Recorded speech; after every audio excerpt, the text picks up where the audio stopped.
Bonjour, aujourd'hui je vais vous parler des conversions d'unités. Un des problèmes qui survient souvent quand on regarde au niveau du secondaire 3, ce sont les conversions d'unités. Je vais vous donner un exemple, les conversions à partir du moment où je veux convertir 1 kg, puis je veux amener ça en grammes, ou bien que je veux convertir ça en milligrammes. Donc, tout ça, c'est les problèmes que je me trouve à avoir en secondaire 3. Quand on arrive en secondaire 4, le même problème survient, et cette fois-ci, c'est les conversions qu'on va avoir soit de volts, d'ampères ou encore d'ohms.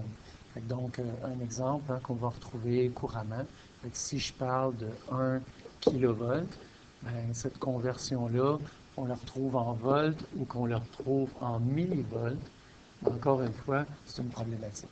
Donc, pour vous aider un petit peu là-dedans, ce que j'ai fait, c'est que j'ai tenté de vous regrouper deux exemples, ou plutôt deux façons de faire pour vous aider à passer au travers ces fameuses conversions-là qui posent problème. Donc, si je donne un exemple, la première chose qui me vient en tête, c'est que, donc, je vais en aller, on donne un exemple, mettons, j'ai 75 milligrammes.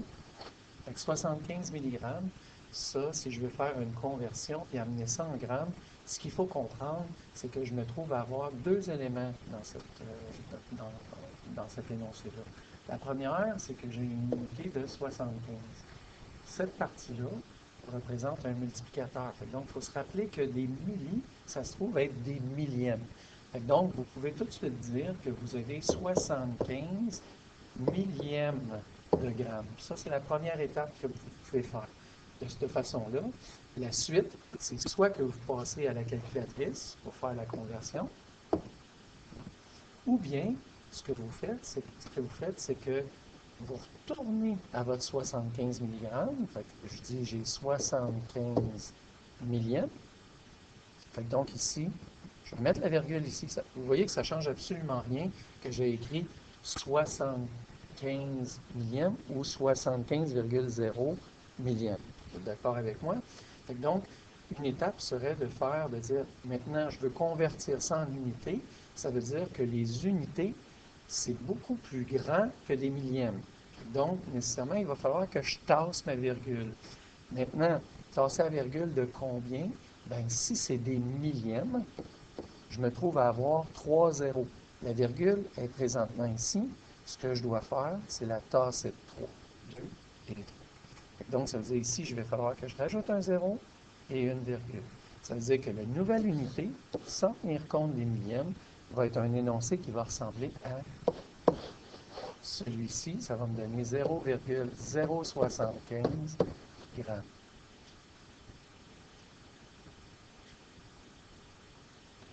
Dans le second cas maintenant, je vais effacer le tout.